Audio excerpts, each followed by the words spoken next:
TK, I'm trying to understand how busy is the market right now? What's going on out there? I'm on Twitter. It's making me crazy.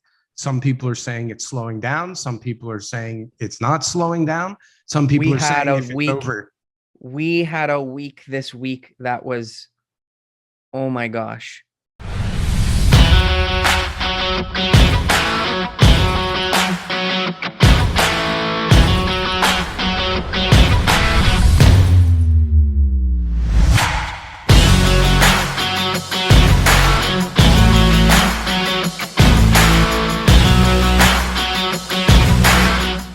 Like the accumulative amount of over asking we had this week was in the millions on sales. In the millions? In the millions. Like $3 million over asking currency was transacted over the asking price this week. Like I had about like 1.2 million over asking combined.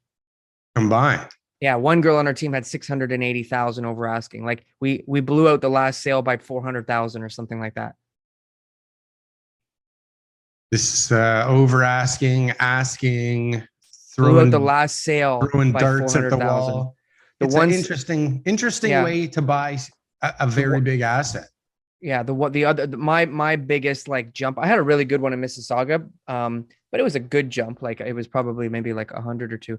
But the one that I did in Scarborough was the last sale was 920. It was a better house, and so we listed it at 900. It was a better house at 920. I thought this is what we're gonna do, and the offer was $1,276,000 that we got. It was a better house at 920. I swear, at 900, we were like, that's a good price for this house. It was old. It was smaller. It was, there was lots of things going on there, but the offer never lies, Darryl. What a conundrum we have here, though. Yeah. Like everybody in real estate right now is like, man, this is like really overheating. What's going on? What's going to be? This is too hot. We need something to slow this thing down. This thing's getting crazy. Yep. But what's the pricing strategy? Let's price it way under the value and see where it goes, baby. The buyers. So I'll give you an example. One I sold at Weston. I sold one at Weston Road in 401 this week. And this was the debate I was having with the sellers because they were saying to me, we should price it higher. And I said, why? And they said, well, because we want more, the higher we price it, then the closer we'll get to the price that we want. Because buyers are only going to pay so much over asking. I said, okay. Now, doesn't matter what their price was, doesn't matter what the value, the real value of the property is, because the buyers determine that. But another listing listed at the price that they wanted at the same time that we did. So this was a renovated bungalow that listed for $1,250,000 and sold for $1,350,000 on a nice lot, good size, totally renovated, beautiful. A bungalow has 3 bedrooms, living room, dining room, kitchen on the main floor, and a matching footprint on the bottom. We have a 2-story that was 3 bedrooms, living room, dining room, kitchen on the 2 floors. So it's only got half the basement space. So it's not as big total square footage overall. Okay. Maybe a little bit more above grade, but total square footage, it's smaller. So we listed it at 1.1 because the last sale was $1,180,000 and it was nicer. So I put it up at 1.1. Now that last sale was in December. So I knew that prices had gone up. The bungalow, I don't know how many offers they got, but they got $1,350,000 for a renovated bungalow. We had 9 or 10 offers and all these showings and all this activity, and we sold for 1.4, and ours was a total disaster inside. There was deer carcasses hanging in the cold cellar. The basement was full of all the person's stuff because they didn't want to move it. So the upstairs looked good, but dated from the 70s, but everything in it was just packed into the basement. You couldn't see the foundation walls. You couldn't see anything. You just had a little tunnel of stuff to walk through inside the basement. Including deer carcasses. And a deer carcass in the cold cellar because the guy's a hunter. The tenant's a hunter. Is this like fresh meat hanging and curing? Dried curing meat. Yeah, it's that kind of stuff, right? Like it's done properly. Not like a statue. Like what do they call it? He's got those too. The taxidermy stuff. He's got those taxidermy. Yeah. Not He's got that too, but that's like not edible what you're meat that referencing. he's going to eat. Really, just Venison. hanging there. That's what you do. You got to dry it out. That's what you got to do. Right. Well, I mean, normally you don't stage the basement with it. Normally This you is deal not a with normal that. situation. But regardless, the buyers how are much it telling us. matters. Yeah. The buyers are telling us the buyers need to stop doing this if they want agents to stop pricing it too low. Because when you price it close to market value, which the bungalow did, you know, they end up getting less money because of it. So I have a few questions rumbling around in my head here. Let me hear One, like if I'm a buyer, how do I know what houses to actually really look at? Like if my budget is $1 million, what listings do I actually look at? Because it's not the ones for $1 million. You need to have a really good, probably you need a really good agent most of the time. Very few buyers are analytical enough to understand what everything is selling for. Very few. Very, very, very few. I know a lot of them claim they are, but I've only met a few of them, and I'm talking about a lot of buyers. So you need a good agent who's going to be telling you that your budget is 1 million. These are the areas you need to be looking in. These are the types of houses you need to be looking at. So if something comes up for $1 million, you should know if it's in your budget or not based off of your market experience, not because of the asking price. Because if it's at 1.2, last week it was 6% less. Well, here, I'll give you an example. Let's say your budget's 1.2. Okay. Now you haven't done your research. Okay. A bungalow comes up for $1.2 million, but it's only worth $1 million. Because you haven't done your research, you may end up paying what that person's asking price is or close to 135. No, I'm just saying in a normal market, forget about the whole bidding war situation. Now you've bought a property for 1.2 million because you didn't have a good realtor, because you didn't do the market research, because you don't know what you're doing, and you ended up overpaying for a property. And maybe you even got it for under asking and it feels good. Or maybe you think it's a nice property because it's got really good garden beds in the backyard and that's what you want to do all summer. But you just overpaid for a property because you didn't know what it was worth. It's the same thing in every market. So if you're going out there and you're bidding on properties that you can't afford, you're going backwards. You're going to be hurting yourself psychologically. You're going to think you're going to get a 4-bedroom. You're going to think you're going to get detached. You're going to think you're going to get this side of Lawrence or whatever. And you're not, because that's not what the market is, because you haven't done the research. And then in the end, when you finally realize what it is that you can afford, you end up having to pay more money for the same house that you could have bought in 3 months ago if you had just had somebody there helping you get the right information to make the decision on which houses you should buy. Asking price is a strategy. You should know based on your research, market research, which involves going to look at houses, which involves looking at data, which involves looking at the market, which involves making offers. You should know what you can afford. And if it's listed at $699, then you think it's going to sell for $750 and it sells for $900, it's nobody's fault but your own, to be honest with you. Okay, so that brings me to my next question is, if you do people actually not make offers on houses they go look at? Unfortunately, right now, no. And that's the problem, is everyone's desperate.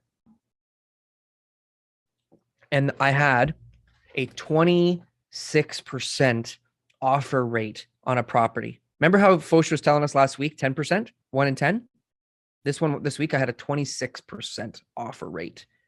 How many? 26% of the buyers who walked in, it was like 40 showings or something like that. 26% of the buyers who walked in made an offer on the property. That's stupid. There's a carcass in the freaking cold cellar. There's carcasses everywhere. Who's making 20? Why is 26% of buyers interested in this property? That shows desperation. It shows that there's nothing else out there, that the buyers are just basically writing offer. Yeah, just write an offer. Just write an offer. Write an offer. I like the area. Write an offer. Yeah. Buy. Tell them I'm in, and it's silly, right? Like, that's silly. It shouldn't be like that. Like, you should be looking at more property. So even if the property is not for you, I'm trying to convince my buyers, they're not listening. Even if the property is not for you, go look at it. Maybe it's a little smaller. Maybe it's not in the area, whatever, but go out there and do market research so that when you go into a property, you can see what it's all about, find out what it sells for, learn what type of property you want to, buy, so that you're not going around making offers on all these properties, because you're going to have a better understanding of which ones will be close. I lost by $430,000 an offer a couple of weeks ago. That should have never happened. Right? So hold on, but you're talking like the market's still rip roaring, and I'm hearing people questioning whether it's slowing right now. I see tweets from NASMA saying like this thing, is definitely different. I feel the winds are shifting, like way less showings, way less offers. And then, a lot of people are chiming in with the same experience.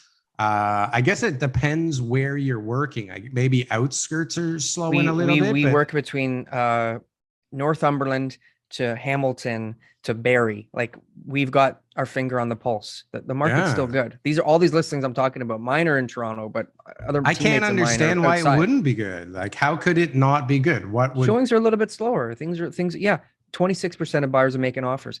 Do I really need that many showings? How many showings do I need if 1 in 4 buyers are making an offer? Even if it's 1 in 10, you only need 10 people. God damn it. I only need 10 people to get one offer. That's good. Our guest is here. I thought maybe we were not going to get to speak to him, but I was really excited to get to talk to Mr. Edward here. Can you hear us? There he is. Hey, sorry, guys. No problem. We are welcome. live. Welcome to the Toronto Real Estate Show. My good friend Edward Skira here from my favorite website on the planet. I don't know who else uses it. From what I gather, a ton of people use it. I can't even avoid it if I wanted to. It's on every feed I have coming in from everywhere. Urban Toronto. How lucky are we? How lucky are we today? The crowds are roaring. Oh my God. I'll tell you. Well, I'm roaring in my head. This is great. Sorry about being late. Technical issues on my end, but I finally figured it out. So here we are. You guys had an internet company since 1996, and he couldn't get on the Zoom call with us today. Well done, sir. Good to see you. It's actually stupider than that. The mouse battery died, and I replaced it, and it wouldn't work. So I had to run around the house looking for another mouse that would attach, and it finally did. So there you go. Glad you could join us. So yeah, I mean, I was thinking this morning, like, what do other people use your website for? I mean, what do people use your website for from your perspective?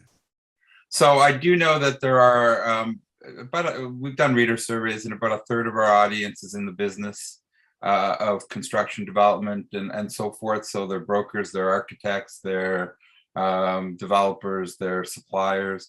So anybody who wants to know what's going on development wise is on the site.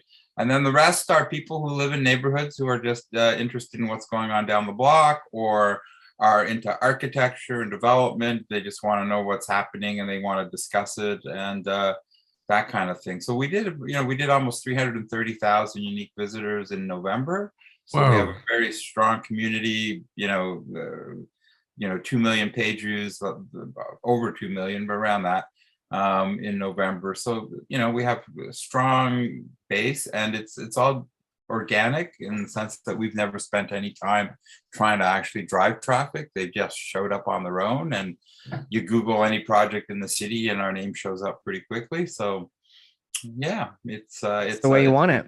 It is a wonderful little community, and we're lucky. I joke that if I had started this in Thunder Bay or someplace, urban Thunder Bay, I'd be working somewhere else, because we happen to be in Toronto and we're in boom time. So people like to talk real estate, and they want to know all about it. Hence why two guys like Darryl and I can even get away with a real estate related podcast every single week. Right. So right. We were called the Thunder Bay Real Estate Show. I think you and I would be working at the same factory. Right. And you wouldn't be able to afford Thunder Bay in this market. That's for damn sure.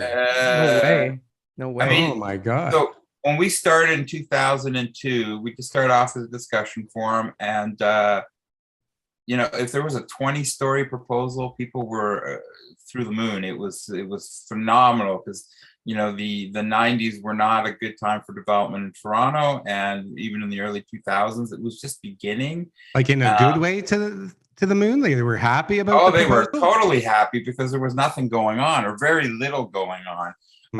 80s were big, and then the 90s, were kind of slow in Toronto, and the early 2000s when it finally started picking up again. And today, if it's not 70 or 80 or 90 stories tall, they're like ho hum, right? It's like, oh, it's just another 50-story building, which is ridiculous, but that is the situation we're in. Now we're building 50-story buildings on top of 30-story buildings downtown. Essentially, yes. There's a couple of those, isn't there? There's definitely one that I know of on University. So University and around Dundas, there's the United building, and it's not a 30. I don't know. It might be a 10 or 15 story 55 building. stories total, but yeah, it's a smaller building than that. No, not that one. Not that one. 481 University. Yeah. It wasn't. It's not the United one, is it? It's not the United one on top of the TD building. I forget what it's called, but I see a lot of these. Even Sweeney designed his office. Where is that? Richmond, Adelaide. He's got like those big columns holding up the building on top of on Peter Street. Is it Peter Street? It's Queen Richmond West is the complex name. And yes, they did that. And, there's all sorts of interesting stuff happening. And I mean, that area, so I'm old enough to remember when Queen Street was really sort of the bohemian kind of punk rock kind of alternative neighborhood in the 80s.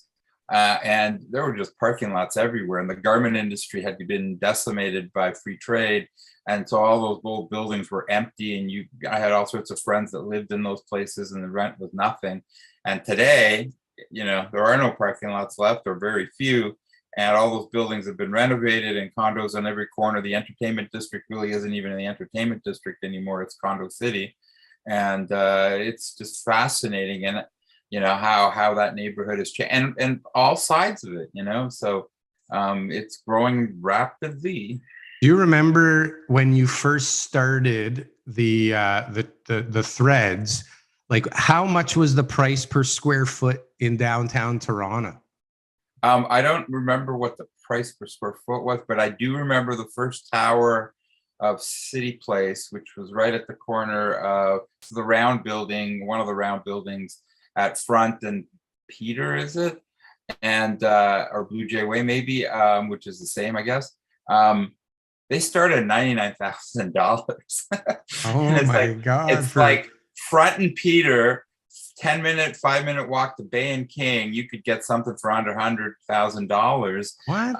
And that was, late, somewhere in the late 90s, 2000s, early 2000s, whenever. Yeah, I guess so. I mean, I bought my first house for $285, so yeah, $100,000 for a condo makes sense. Yeah, I was in 1999. I think I bought my first house. Like, put the money down for a new house and a new development. Crazy. Right. Yeah, $100,000 makes sense. That's crazy. Can you imagine? And $100,000, it wasn't like a 480 square foot studio. Right. It was whatever the smallest units were in those days. We're not the size you just mentioned. So, it was. But I mean, and that was a wasteland essentially. There were, City Place was nothing but a golf course or a driving range, and it was all waiting to be happening. And I remember one of the guys from Menkes, who I guess built down by the Scotiabank. They built Air Canada. I believe it was Menkes. And him saying, I should have bought everything. And like it was a weird place to think about putting a condo. And but they did, and later it was like, well, they should have bought the entire territory because it was a steal. But nobody thought about residences really down there, even though there were some on the lake already, Harbor Castle and whatever else was down there. But it was a no-go zone, and now it's downtown center or whatever it is. It's massive. Yeah, a lot more reasons to be downtown too, right? I mean, the school's expanded. Jobs are expanding. People just want to have that downtown lifestyle, population growth, everything else, right? So I think that there's just more people who want to live downtown than ever before, and that's fueling this even after the pandemic.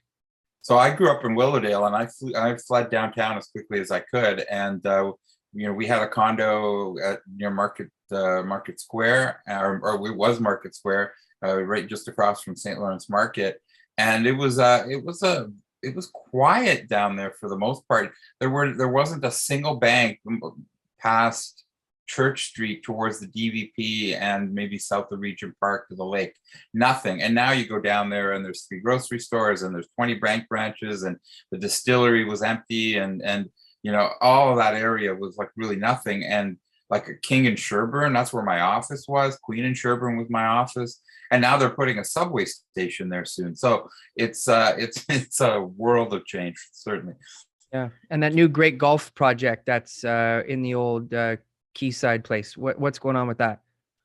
Well, that them and Dream are proposing, that was the Google sort of plan initially, and Sidewalk Labs, I guess, or whatever it was. So they've announced a massive project for there. They announced it this past week.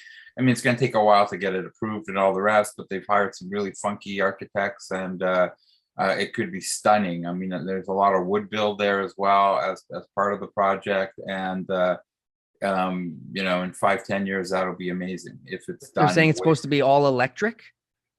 They're going to do a lot of environmental stuff in there, and they're using wood for some of it and stuff like that. So it's pretty interesting. It's at the very early stages. It's a lot of rhetoric right now. It's a lot of why they got the site instead of whoever else didn't get the site. And I'm sure that plans will change as things kind of come together. But look, I think people in the city, didn't we want sidewalks labs on some level, like this cool futuristic city? Like, who really had a problem with this data collection nonsense anyways? Well, there were definitely people that were against it, and I don't know the details close enough. I didn't really follow it that much. But yeah, there was quite a bit of opposition to it from that. I think Google just decided that, it just wasn't worth the money or the time or the hassle, whatever it was. So, they have offices in Toronto and they're growing their offices. So it doesn't really matter. If Great Gulf and Dream do what they're going to do, it'll be great too. So it doesn't, we're lucky to have, it's not like, well, if we don't get it, then it's going to stay empty forever. It's not. It's going to get developed. And hopefully they're going to put some real the original the early renderings and drawings and plans look amazing. And if they stick to it or close to it, it'll be great, as opposed to just another ho-hum spandrel covered condo, which we have plenty of. Listen, if it was up to them, what they just submitted would be built exactly how it is. Right. It generally isn't the developer that decides that changes need to be made from their initial vision. It's not as cut and dry as that. So developers will announce stuff that maybe doesn't fit the city rules, and the city will work with them to try to change things. Sometimes there's a park that they don't want shadows on. Sometimes it's they're too close to something else. But oftentimes, on Urban Toronto, there's a lot of flack against the architects per se, because the building looks it's got a lot of spandrel. Okay, it kind of looks, and spandrel, it looks awful for the most part. But you can't really blame the architects. They're not the ones that are paying the bill. It's the developer. So if it's cheapened out, if it kind of looks crummy, you got to look at the people that are paying for it, and more so than and yes, the city will be difficult with stuff. There are issues with real estate in the city that I squarely put on the city. I don't know if you want to talk about the Yellow Belt at all, but to me, that's a major issue that is skewing real estate in the city. But the developers, some of them are awful and some of them are amazing. So it's just a matter of seeing which one's which.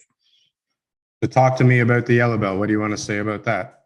Well, you guys know what the Yellow Belt is, right? About 70% of the city is basically, you can't do anything in those areas. You can build a monster home.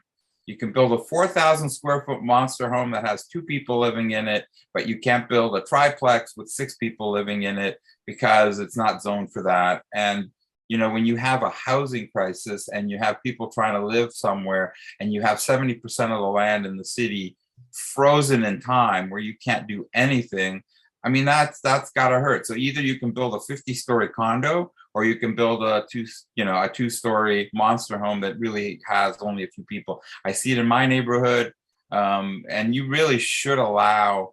And I'm hearing rumblings from the province that they're going to change this, or they're thinking about changing this. You want, if you need housing and you need people to live stuff, you don't need to have them all live in either Orangeville or in a 50-story condo. If you just increase the density in the suburban areas that are frozen in amber, then you would be able to put a lot of people in areas that are underpopulated in a lot of cases. So I think that's something that has to be looked at. We know a lot about the city of Toronto's multiplex study and all that, because we've had the EHON, strategy or whatever it is, planning rationale. You were just talking about the province. So what is the province looking at as far as outside of Toronto? What is the province? I haven't talked too much about that.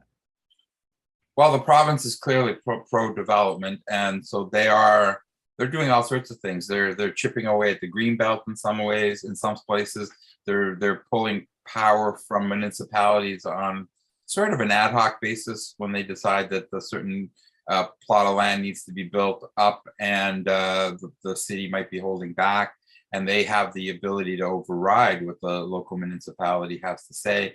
And they have like a ministerial order, I think it's called, like, I don't know the exact name, but they're able to overwrite, so if the city says, and this is any city, not just Toronto, this is going to be a 1-story whatever, they can say, well, you can put 50 stories there. And if they say they can, then the city has no say on it. So they're messing with local planning somewhat, but in some cases they really need to do so. And because with the yellow belt issue, for example, I see it even just in my neighborhood with my counselor.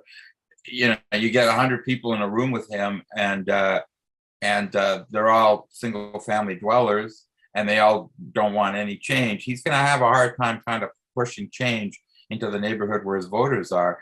The province has it a little easier. They can just pull it all away and say, well, this is what's happening there now, and they don't have as much political push that the local councillor has. But I mean, they are talking about putting some money into the local cities to help with their planning departments. They are looking at standardizing planning regime. So we track development at all the cities in the GTA. And, we look at the City of Toronto website, we look at Mississauga, we look at Vaughan and so forth. Each one of them is different. Some of them are better than others. Some of them have barely nothing online. Some of them have a really significant good source. The City of Toronto is a great one. They all have different ways of looking at the projects. They have different names for things. They have different, so, each developer who's working, if they're working in Toronto, they have different criteria than they would have in Brampton, than they would have in Caledon and so forth. So the province is talking about standardizing it all, so that there's just one set of rules, one set of even naming, the way that you name things, so that it makes it easier. I mean, why do you have to learn the different process across skills? It makes no sense. You should standardize it, and that's what they're talking about. And they are talking about removing the zoning rules in places like Toronto. And the yellow belt isn't just Toronto; it's in every city, any suburban area. They're basically set nice. So, have you heard of the term white? Have you heard of the term white belt? No. This was something that I sent an application to Darryl. Remember that investment proposal, right? And they referred to the white belt as like, it's not quite the green belt, but it's still not in the official plan as being, it was like agricultural, but still not in the official plan. That was in Markham. It's like Major Mac and something. And you had never heard of it either. 8 million % return. Yeah, the developer used that term, right? And we were like, where did that come from, right? Like he was describing something that was not greenbelt, but still agricultural and on its way to being residential in the future. Who was that? Greystone? Is that what it is? Remember? Anyways, so good. So I've heard it here. That was a made up term. I believe you, Edward. Fieldgate or something, wasn't it? Fieldgate. Somebody, yeah. Anyways. So you have a unique perspective on things, because basically everything that's coming down the pipe as far as new construction goes, right? So you have your pulse on, where guys are building houses versus townhouses versus condos, and how many condos and how many units are coming up. It's a very interesting vantage point to watch this insane market. So what happens from your perspective as things kind of ramp up, or as things kind of cool off, from your vantage point? Like what behaviors are changing as the market kind of gets crazy right now? Well, I mean, the market is crazy, and costs are going through the roof. So prices for building the stuff is going through the roof. Buying land, they're having a hard time finding land to build on. A lot of the prime spots, particularly downtown, are already taken, and so it's a frenzy in terms of trying to find land.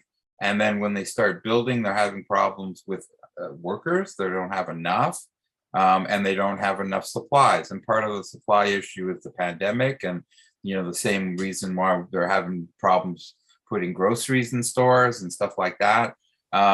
So it's a crazy time, because there is a lot, and there's, we have in our database, we have over 1,000 projects that are in the pre-construction phase, and that's everything from a townhouse to 90-story building, and so there's a lot coming. But the question is, how are they going to get it built? How does that compare to normal? Like where is that in? It's way beyond normal. And where were we 2 years ago? Oh, well, 2 years ago was still pretty busy, but if we're talking about 10 years ago, we're way above those numbers. And I mean, you just, I spent some time the last couple of months driving around town, doing some updates on projects, and you're seeing towers everywhere. Yeah, and I mean, crazy. Toronto's always kind of had that. Toronto was always unique. You go to Chicago, and downtown Chicago's got a ton of towers. You go a couple of miles in either direction, it's all flat. There's nothing. There's no high rise. Whereas here, you can go to Markham, Bathurst, you can go to Markham, you can go to Vaughan, you go to Mississauga.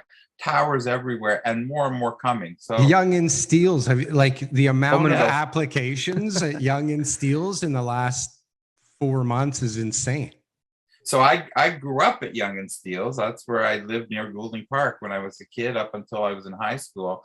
And the mall is going to go, and the north corner of Yonge and Steeles, they're planning on the Vaughan side 60, 70-story buildings. It's and nuts, further west, and somebody just put something on the I think it's Republic again. This guy is busy. Republic Developments, the Mazda dealership on the east side of Yonge, just south of Steeles. Right, just on the there's, and didn't Mizrahi buy something gigantic around here too? There's west a plaza north of Center Point called Yorkville North, which Mizrahi owns, and he's planning. So the north side of Steeles, from basically Hilda to Yonge, north to the railway lands, that whole area is going. Markham has their own plans. They're not as advanced, but there's a couple of buildings that have already been built up there.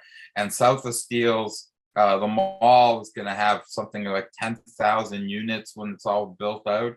And there's going to be a subway station there. And then, yes, south along Yonge, you can see the old Newtonburg Plaza is now crazy. M2M, and that's there's 4 or 5 towers underway there.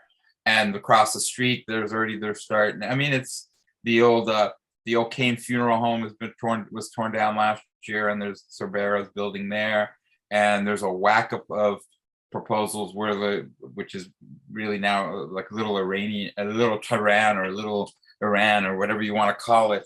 North of Cummer, north of Cummer, all those plazas. There's a whack of buildings going in through there. So insanity. And the crazy thing is that even with these numbers, 0.0 chance of catching up to demand. Which is if we go back to the Yellow Belt thing, it takes a long time to get these tall buildings through city, through development, through this, through that, and building them. It takes a couple of years, easy, to build a 30-story building. If you were to allow monster homes to be triplexes and allow 6 people to live in them, or 8, or whatever, those can be built fairly quickly. They're built out of wood. They're not that tall. They don't need all that concrete. And concrete's terrible for the environment, by the way. Wood build is much better. You could start satisfying that demand by just allowing gentle infill in the neighborhoods. And all of a sudden, on my street, you may have 50 people, you could have 70, and you wouldn't even notice them.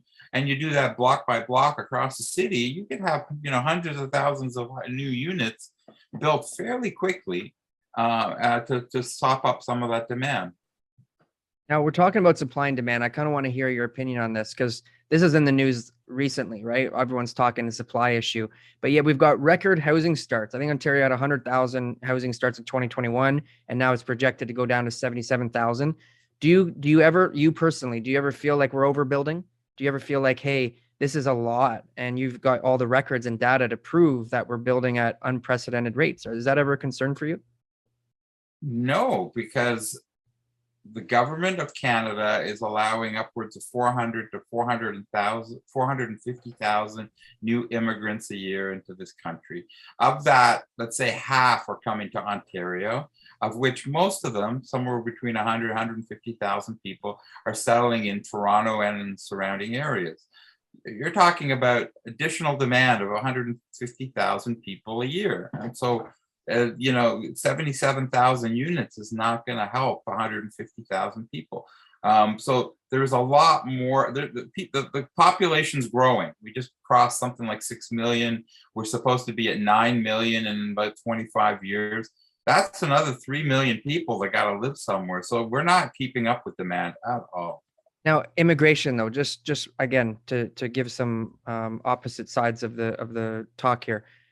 If I'm an immigrant and I'm coming to Canada, and I'm being told that I have to pay $1,400 a square foot to get into a condo that's the size of the house that I used to live in back home, and now I got to fit all my family in it, or I've got to pay an average of 1.89 million for a detached house in Toronto, that doesn't make me want to come here. Like, I know we've got goals to for US dollars first, and then compare it to the closest. I'm just US saying city. that immigration. We 75% of the immigrants that we had last year were already here. So again, just thinking out loud here. Who wants to still move here when the prices are so high? Well, hold on a sec. Add to that a new layer of things that has, happened recently in the country.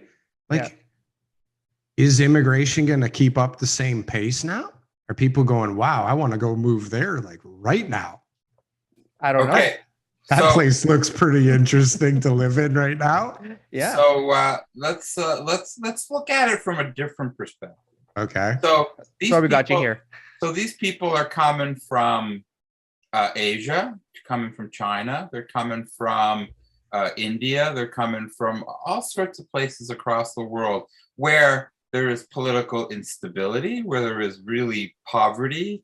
I'm an immigrant. I wasn't born in this country. My family came here. We moved to St. Clair West in the late 60s. We lived in a house with my uncle's family on the ground floor and us on the upstairs floor. We shared everything. And, the parents got jobs, and they slowly were able to purchase something way out in the suburbs and build a life for themselves. Canada is the golden place, if you ask me, for safety, health, prosperity. People want to come here, and they will come here because the places they're coming from are horrible compared to here. So are they really looking at, there is a lot of rich people coming too. Hong Kong, there's something like 300,000 citizens who have Canadian passports. And if the Chinese government keeps tightening their control over that place, how many of them are going to just say, the heck with it, I'm going to move to Markham and how take many already are? They already are, but it's like a funnel already. Right, but there's still 300,000 or so of them in Hong Kong, and I could be wrong on that number, but it's that's the number I heard too. It's fairly significant. So, do they want to live in places like that are politically unstable, or do they want to come here and it's maybe a little more expensive, but this is the golden land. They're going to keep coming. So they're watching what's going on, and they're like, pussies. That's nothing. Quick, pack. Let's get to the airport. Are they going to go to Toronto, though? I would be looking at the brochure for Saskatoon or Moose Jaw or one of these places and saying to myself, hey, Here's for 1 a big second. difference here, because no matter what, I'm working in, the field that I'm in, if I'm a professional, or in the retail services industry, if I'm not. And either way, the pay could be very similar. Right. That the opportunity. I mean, what's Saskatoon's population? How quickly have they been growing over the last whatever? Toronto's adding the same number of people as Saskatoon every year. There's a reason why people come here. We have a strong financial system. We have a strong high tech system. We have a strong film industry. We have a strong manufacturing. I mean, there's a reason why people come here. I mean, it's not like because Toronto has beautiful mountains and an ocean and this and that. It's because it's stable and it's healthy and there's a lot of jobs. And that's why they're coming here. They want to take care of their kids. So, and the government does have policies to try to get immigrants to go to smaller towns and other places. It's not that successful because people, do you really want to go live in Brandon, Manitoba? And like, what are you going to do in Brandon, Manitoba? At some point, you're going to realize all the work's in Toronto. The schools are in Toronto. The hospitals are in Toronto. I mean, your neighbors are in Toronto, the closest neighbor. It's crazy. Right. I mean, I had family when we came that moved to Sudbury, and some of them were up in, they were working in mining communities, Elliott Lake and stuff like that. They all came back to Toronto after a while because there wasn't enough opportunity, frankly. I had a client call me this weekend, last week, and he said that his condo is going to become vacant and he wants to sell it. His tenants are leaving, and they're both dentists. They couldn't get their license from India. They couldn't get their licenses here, but they could get it in the States. So they're moving to the States. Two Right. professionals couldn't get the designation here. And they said, okay, you know what? My family's here. The people I know are here, but it's too difficult to work as a dentist. So once it got approved in the States, they're picking up and leaving next month. Well, you know what? The previous 4 years with the previous administration in the U.S., and they were very anti a lot of immigration, and they were anti a lot of people coming in.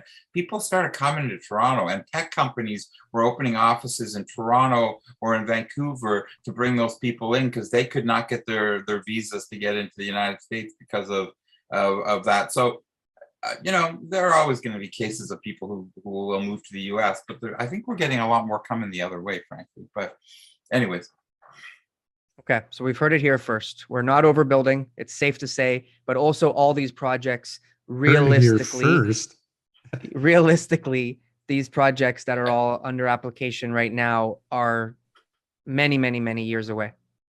Well, even just the one he was talking about where he said 10,000 units at Yonge and Steeles, which sounds like a gigantic number, but that's going to be 10,000 units probably over more than the next 10 years.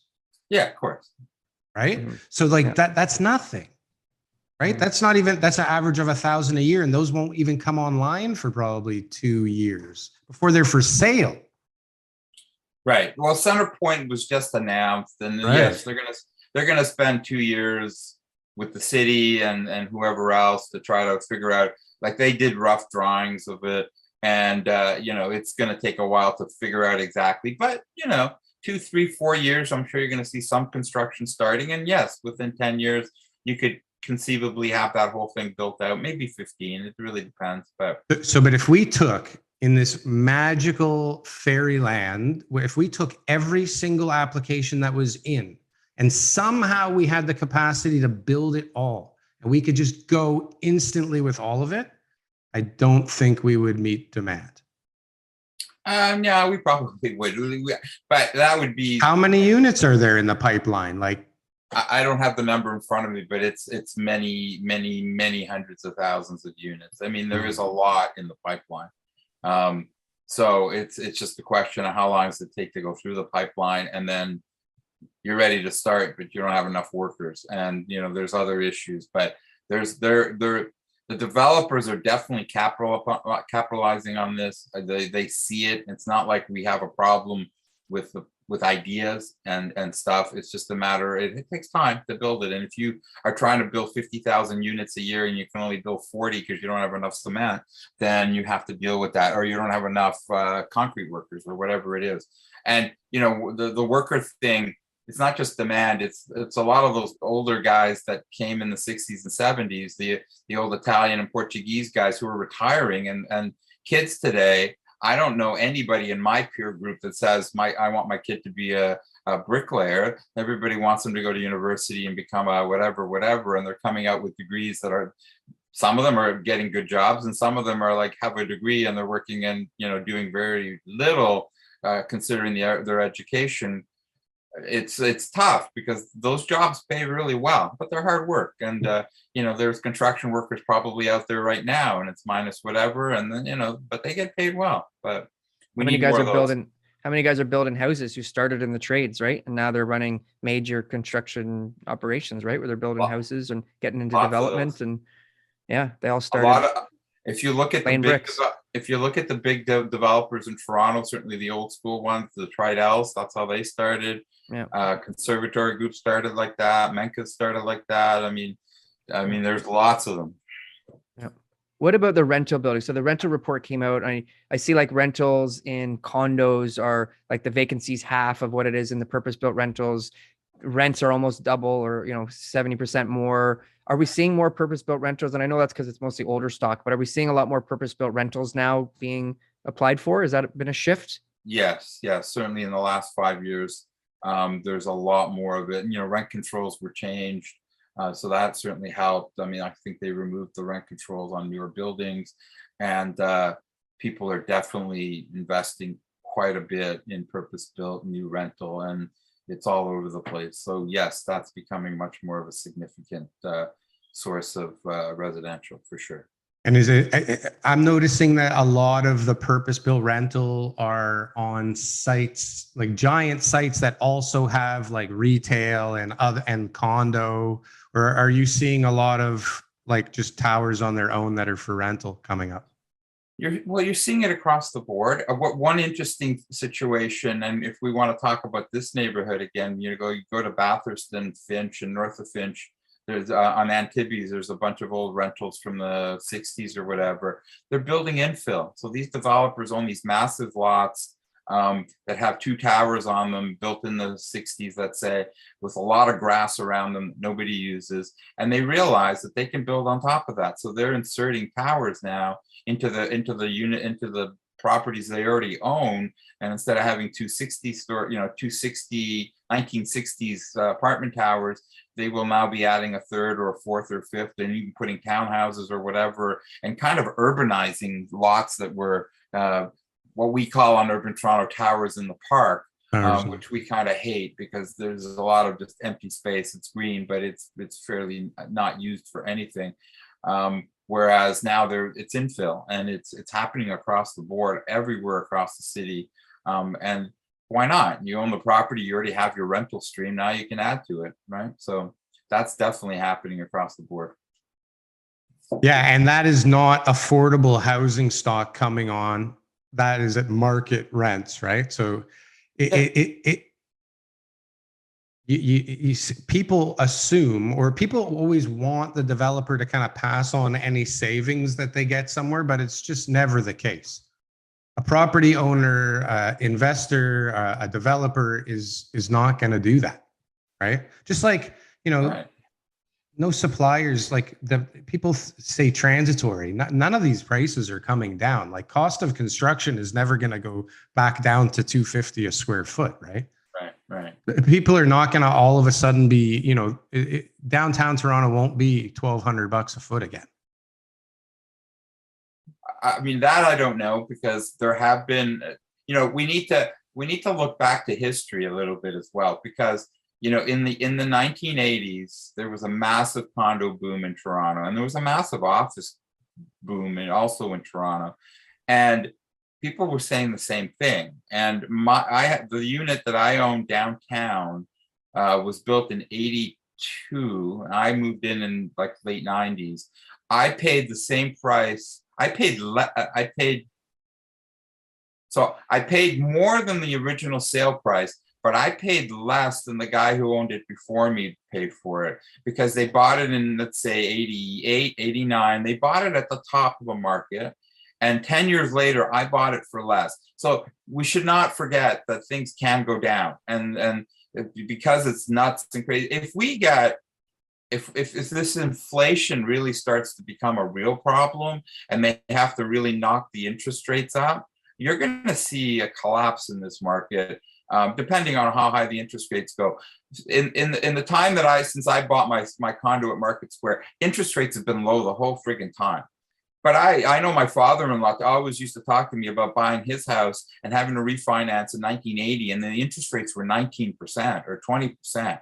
They were hammered, and so who's to say that wouldn't happen again? I mean, there's no reason to say that Toronto's just going to keep going up and up and up and up. So if the economy tanks, a lot of people are borrowing a lot of money to buy these units, and I had a couple of rentals for a while that I got rid of, but I had a hard time making a profit off of it between the interest payments and the mortgage payments and the mortgage payments, the maintenance fees and whatever else. The rent really didn't match. It was close. I wasn't losing, but I wasn't making anything. I was making money on the appreciation of the capital. But if I don't know how a lot of people who are investing in condos right now how they're making their money back in terms of paying the mortgage from the rent.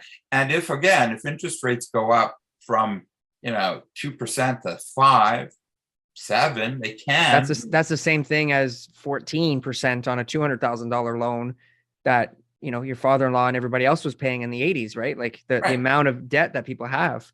We don't need it to go to 10 or 15% interest. You can just go up to 5. No, it looks like you could go up to 1%, like from the Fed rate, and the whole thing explodes. We haven't even had a rate hike yet. But that to me is an important element here. People shouldn't forget history. That it can't keep going up. There's no way. What is it going to be? $7,000 a square foot in 10 years? I mean, at some point it hits a level that it can't keep going up on. People either won't be able to afford it, or again, if mortgage rates go up, I think there's going to be if you have money right now, I would probably wait and see what happens with the interest rates. If they go up and people start having to put stuff on the market, you might be able to get a better price in a couple of years. I don't know. Famous words for the last 30 years. Well, for most people, right? Again, I'm a history buff, and I know that things don't. This is it. It's great. It's great. It's great. Well, no. You read Warren Buffett or one of these guys who talks about that kind of stuff all the time.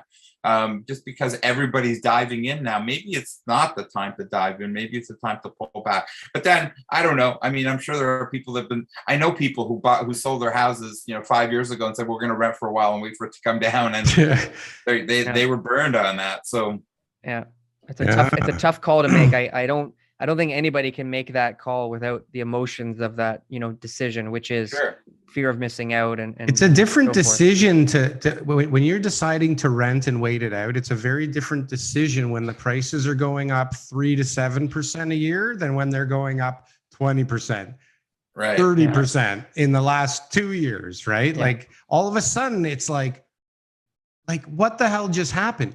Literally, prices doubled in the last 2 years. Like all in the craziest of places. Some places even more than doubled in the last 2 years. Right. Brantford was like 90% in 2 years. Bancroft, Bancroft, 94% in 1 year. Yeah. So that's the three houses that transacted in Bancroft, though, right? Right. It's all relative. It's all relative, and it's there was an article in the paper a couple of weeks ago. Fastest growing town in Canada was East Gwillimbury. I can't even say the name. Gwillimbury, and it's like, but they're next to Toronto essentially. So of course they're the fastest growing until they're not, because the next town over starts growing faster.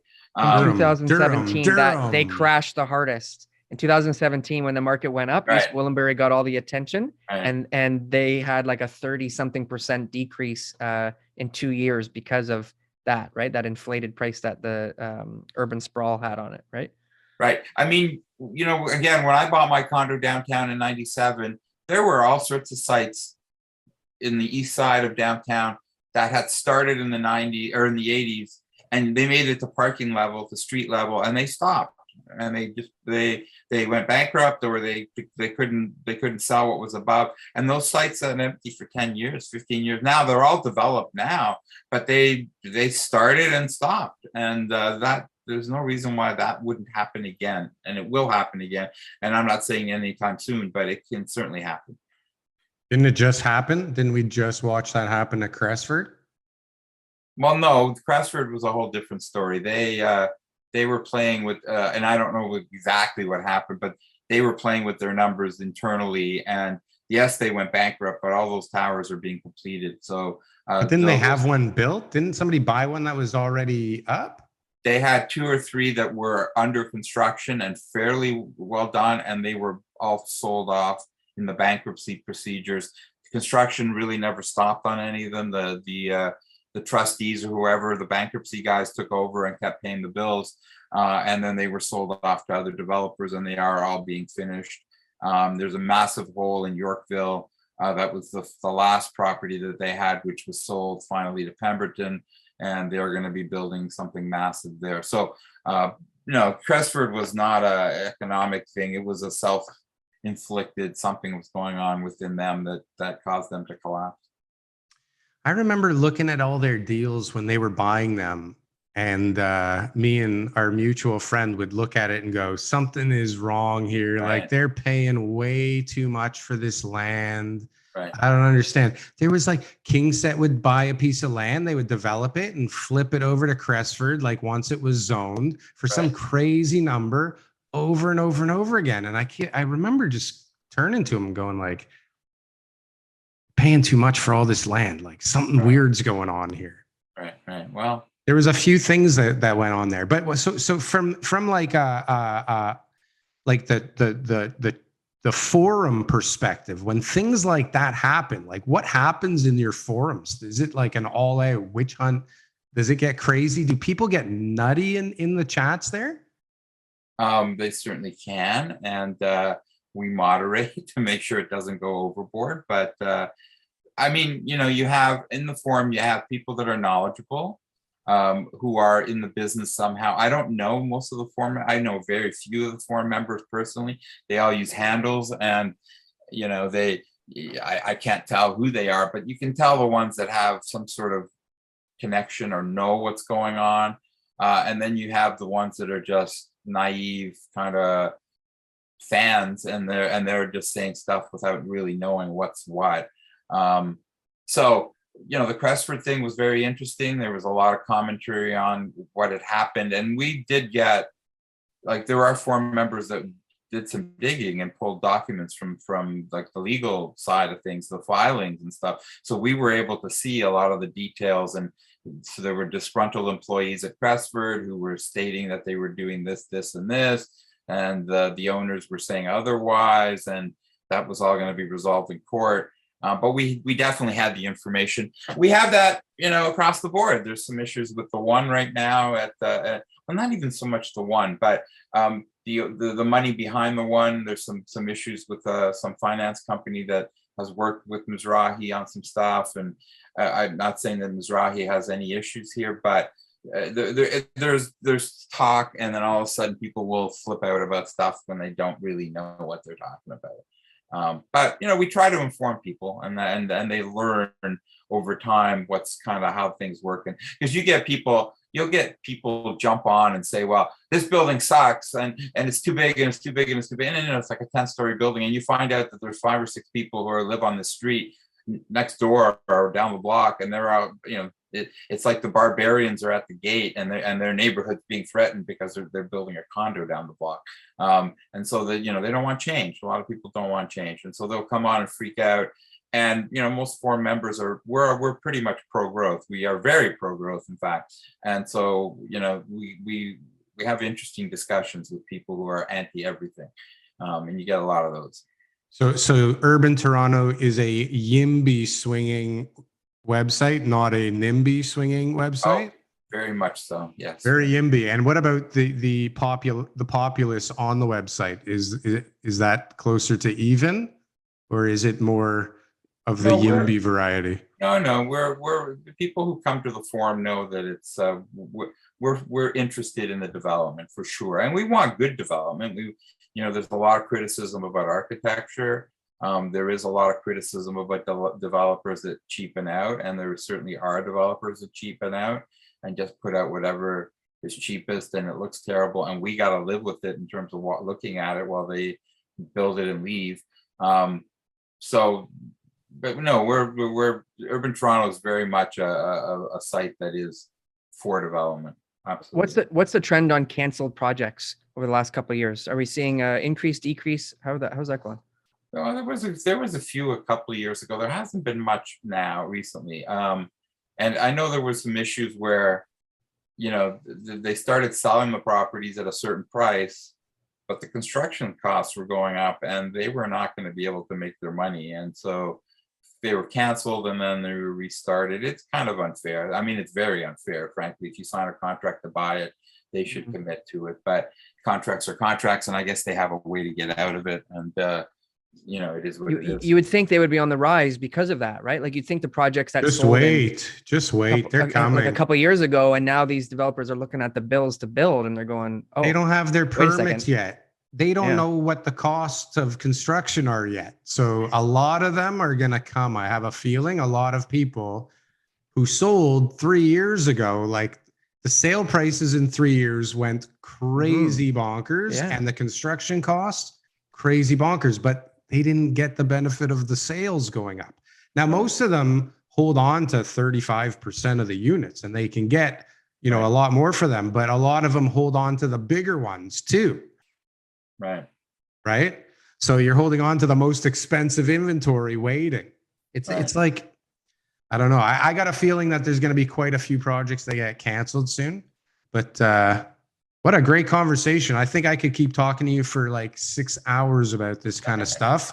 The stats show that nobody's listening anymore. So we should save it for another day. All right. Well, thank you so much.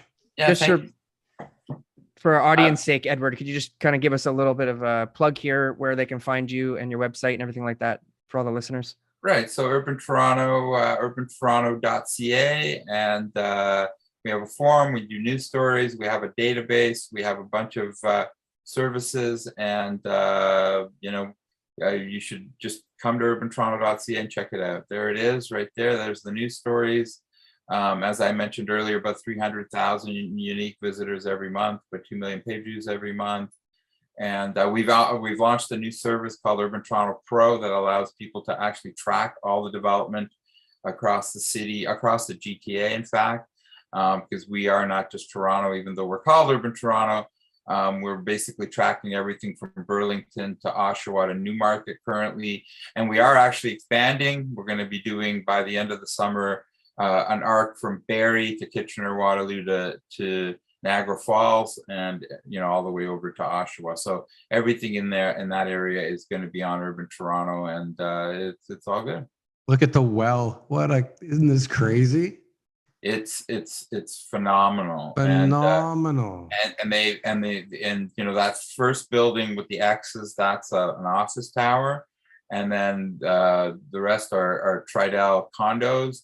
And the base, there's office space, there's all sorts of other space. There's purpose-built rental here too. Right. And in the middle, there's an arcade, which is a retail arcade, and it's going to be a mall, not as large as Eaton Center, but pretty large. It's going to be a massive sort of complex, and the architecture is stunning. They've done a great job with it. So there's lots going on. Awesome. We really appreciate you joining us today. This has been a really, really, really good show. All right. Well, anytime, guys, if you need me back, I'll come back and let me know how it does. Awesome. Thanks, Ed. Edward. All right, guys.